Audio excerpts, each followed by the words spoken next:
There's something alive in here. That's your imagination. Something just moved past my leg. Did you see that? What?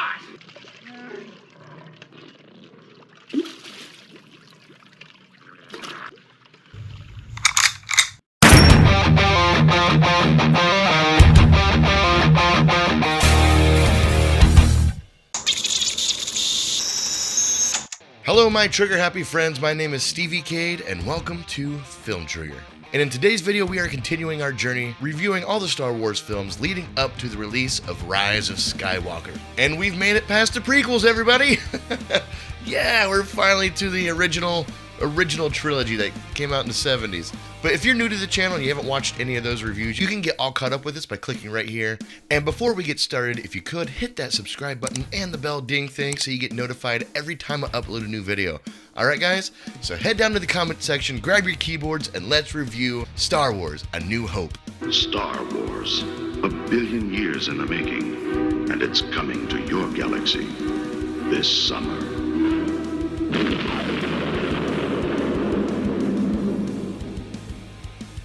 I'll tell you what, I really dug this movie. There were a lot of things that I found to be enjoyable and creative and just an all-around fun time. So let's jump right into what I like about this movie, because there is quite a bit. Number one, the way the movie starts. Not the crawl.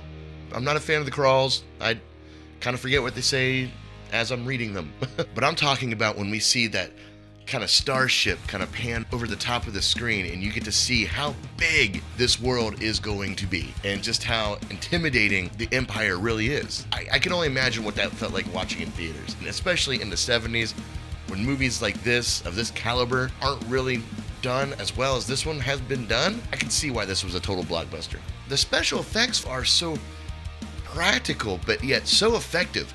Like when we see that starship, it's a real starship. Somebody made this. Somebody had to touch it and position it and move it. And that realism really comes across. It's not over CGI'd. There are some parts that are over CGI'd, even though the original movie didn't have CGI. This one does, because George Lucas decided to go back and redo things. But the original special effects that the movie had were amazing, and a triumph for George Lucas and filmmakers. This film was on such a low budget that George Lucas actually only took a percentage of merchandise as payment for this film, which ultimately ended up being a great plan on his part, because he won out big time on that. I would consider this movie a prime example of poverty is the mother of invention, because that concept really shines here. And was something that I thought was lacking from the first 3 episodes, the intimacy that it took to create something with your hands. You lose that in the first 3 episodes, and that is in the forefront of this movie. I really think these effects actually still hold up today pretty darn well. I mean, yeah, there's quite a few things like, that's 70s stuff, but overall, it really holds up. But again, as for the upgraded effects, we'll get to that in a little bit. Now, the story is being told very, very well. It's not only fun and adventurous, but it really kept my interest pretty much through the whole movie. I mean, the pacing of this film is outstanding. It's exactly what I want from a Star Wars movie. And our initial exposition is being told by 2 robots. R2-D2 and C-3PO. They're the ones that kind of let us know what's going on in the first portion of this movie. What makes you think there are settlements over there? Don't get technical with me. What mission? What are you talking about? I've just about had enough of you. Go that way. What a great way to give exposition. Obviously, they're just talking back and forth, but you're not really bored because they're such unique characters that you're just drawn to them. You're just like, you don't know that you're just taking in information. You're actually interested in what they're talking about and interested, like, how does that thing move? How does that work? Is that a person in there? I mean, that decision was brilliant.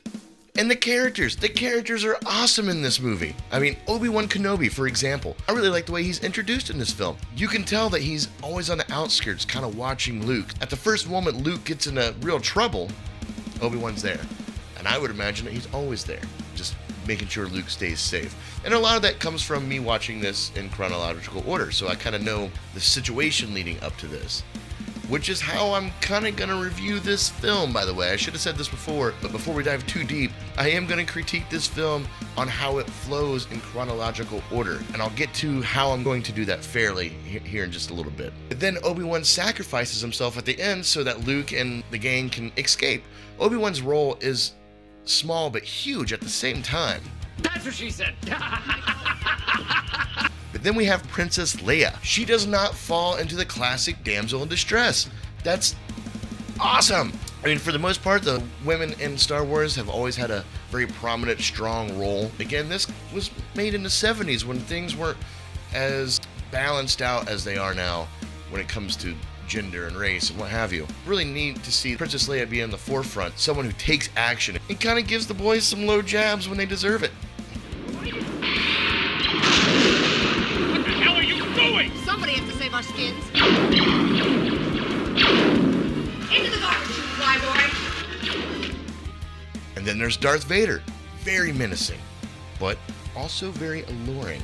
You're afraid of him, but you kind of want to be him at the same time because he looks so cool, man. Who are you going to be for Halloween? Are you going to be Luke? Or are you going to be Darth Vader? You're going to be Darth Vader for Halloween. Who wants to be Luke?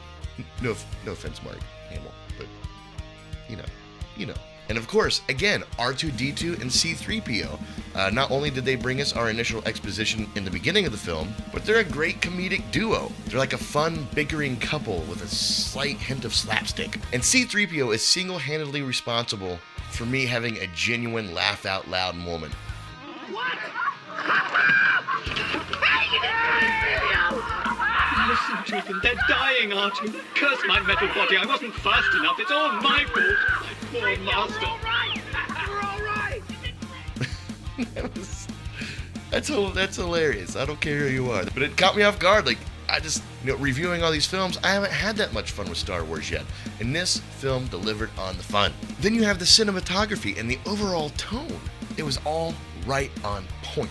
I mean, the mix between using a desert planet or out in space, it really creates this desolate atmosphere. As I've said through most of these reviews, George Lucas does a fantastic job creating his world and immersing you in it. It's the same thing here. But again, it's more practical effect, so it feels even more real. And then you have the score. Holy shit, the score is amazing to this movie. Listen, I just watched all 3 of those prequel episodes. I can't remember their score. I kind of remember some like gaudy stuff, every now and again. But this all the way through is something that I dug. I could listen to it over and over again. It really carried me through the moment. It was masterfully done. And I didn't know the Imperial March was not in this movie. I was really waiting for the dun dun dun dun dun dun dun dun dun. Nope, I can't really ding them for that if they didn't write it yet. How dare you not use the song that I like that you hadn't created yet, fucking people. But there are also quite a bit of things that I'm on the fence about. Luke Skywalker, and not because of how whiny he is at the beginning, because I understand that's part of his journey. That's fine, I get it. He's a little whiny to start with, and he's a little less whiny to end with. That's a progression of character. It's a development. I'm not going to ding them for that, for giving us development. Why would I do that? But his lack of empathy and emotions in scenes that I thought were necessary for him to have all these emotions in. Like, right off the top of my head, when his aunt and uncle are killed, and he doesn't seem to care. I mean, he does. Like, he has that one really intense moment where he's looking at him, then he kind of stops and thinks and looks back at him, and you can see him, like, he's kind of pissed. But besides that, he doesn't really seem to give a shit. He actually seemed more upset when Obi-Wan died, or was struck down, or disappeared randomly. No!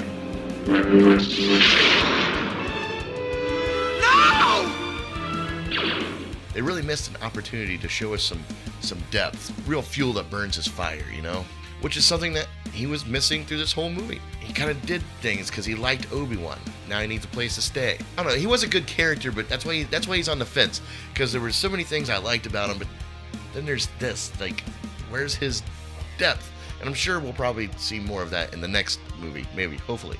I don't know. I'll find out soon. And also, the action I'm on the fence about. Now, don't get me wrong. The space battles and the chases, those were all done great. I had no qualms with those whatsoever. But when it comes to, the hand-to-hand combat and the lightsaber battles, They were very lackluster for me. Now, I understand this was the first movie made, but again, I'm watching this through the eyes of somebody viewing this in chronological order fairly for the first time. I mean, I have seen these, but it's been years, and I wasn't really paying that much attention back then. So watching this in chronological order, there's definitely a missing element of lightsaber battle-edgeness. It's definitely something missing here. Suspension of disbelief and continuity are on the fence portion of this video. I get it. We're talking about a space odyssey, talking robots, creatures from other planets all living together, communicating and doing weird shit. Okay, I can buy that. No problem. But why the hell do stormtroopers, a whole group of them, run away when Han Solo chases them? They could have just opened fire and took him down, but he literally just... Ah!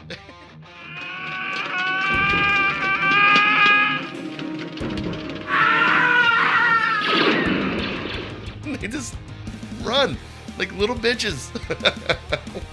I did not get that.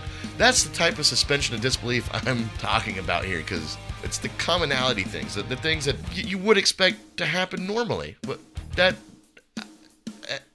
or that one scene where C-3PO and R2-D2 are in that one room and they're like, "Who's in there? Let us in." And whatever, whoever it is trying to get in there. And then you don't really see what happened, but you are shown that some Imperial guards were knocked out.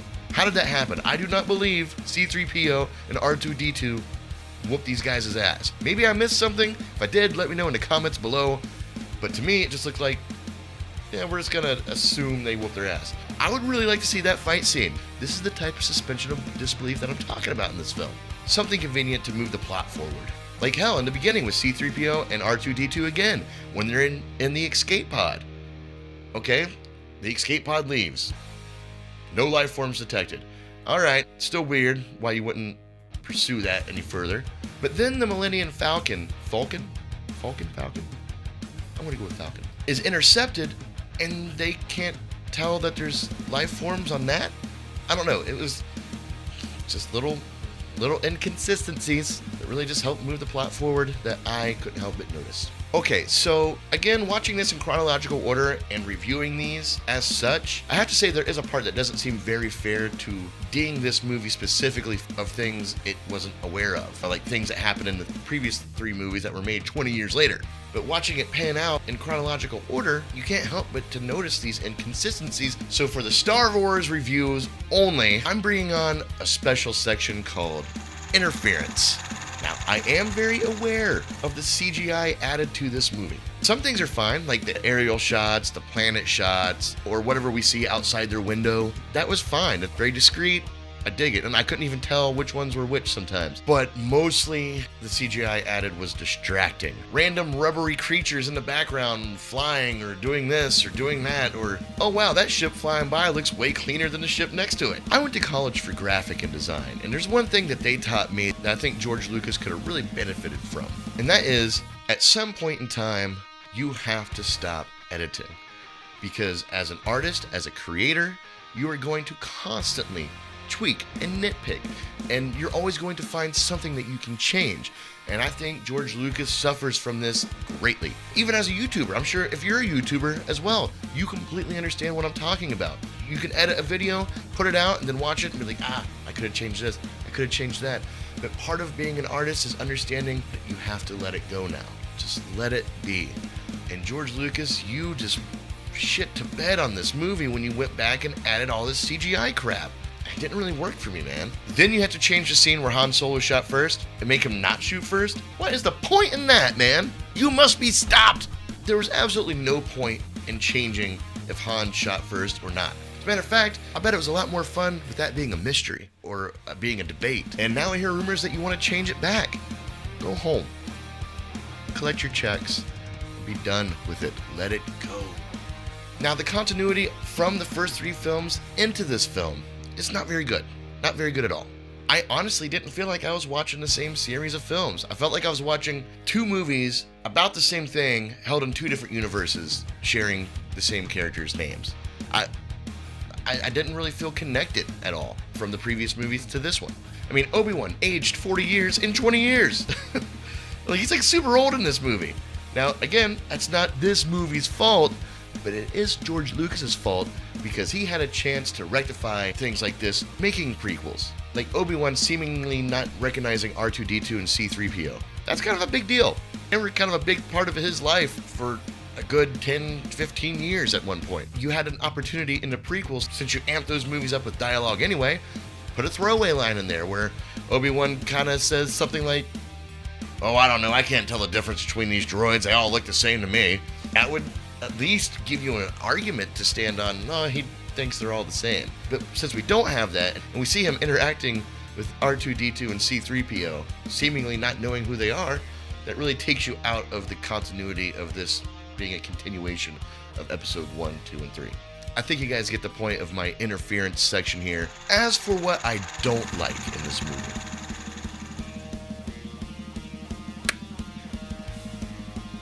I don't like the fact that Chewbacca didn't get a medal at the end. Yeah, I actually had a great time with this film.